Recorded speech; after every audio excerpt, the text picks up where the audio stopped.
ಈ ರೀತಿ ಸೋಯಾ ಚಂಕ್ಸ್ನ ತರಕಾರಿಗಳ ಜೊತೆ ಹಾಕಿ ಪಲಾವ್ನ ಟ್ರೈ ಮಾಡಿ ನೋಡಿ. ಒಂದು ರೀತಿಯ ಪ್ರೋಟೀನ್ ರಿಚ್ ಹಾಗೂ ಹೆಲ್ತಿ ರೆಸಿಪಿ ಇದು. ಮೊದಲಿಗೆ ಒಂದು ಮಿಕ್ಸಿ ಜಾರ್ಗೆ ಬೆಳ್ಳುಳ್ಳಿ, ಶುಂಠಿ, ಹಸಿಮೆಣಸಿನ್ಕಾಯಿ, ಸ್ವಲ್ಪ ಪುದೀನ, ಸ್ವಲ್ಪ ಕೊತ್ತಂಬರಿ ಸೊಪ್ಪು, ಚಕ್ಕೆ ಲವಂಗ ಹಾಕಿ ಗ್ರೈಂಡ್ ಮಾಡಿ ಇಟ್ಕೊಳ್ಬೇಕು.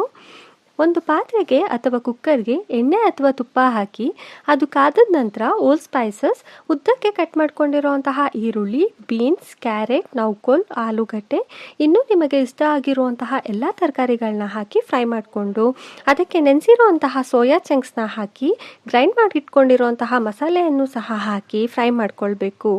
ನಂತರ ಇದಕ್ಕೆ ಅರಿಶಿನ, ಉಪ್ಪು, ಧನಿಯಾ ಪುಡಿ, ಖಾರದ ಪುಡಿ, ಸ್ವಲ್ಪ ಗರಂ ಮಸಾಲ ಹಾಕಿ ಮಿಕ್ಸ್ ಮಾಡಿಕೊಂಡು 2 ಗ್ಲಾಸ್ ಅಕ್ಕಿಗೆ 4 ಗ್ಲಾಸ್ ಅಷ್ಟು ನೀರು ಹಾಕಿ ಅದು ಕುದಿಯುವಾಗ ನೆನೆಸಿರುವಂತಹ ಅಕ್ಕಿಯನ್ನು ಸೇರಿಸ್ಕೊಂಡು 2 ವಿಸಲ್ ಕೂಗಿಸ್ಕೊಂಡ್ರೆ ಸಖತ್ ಟೇಸ್ಟಿಯಾಗಿರುವಂತಹ soya chunks vegetable pulao ready ಆಗುತ್ತೆ.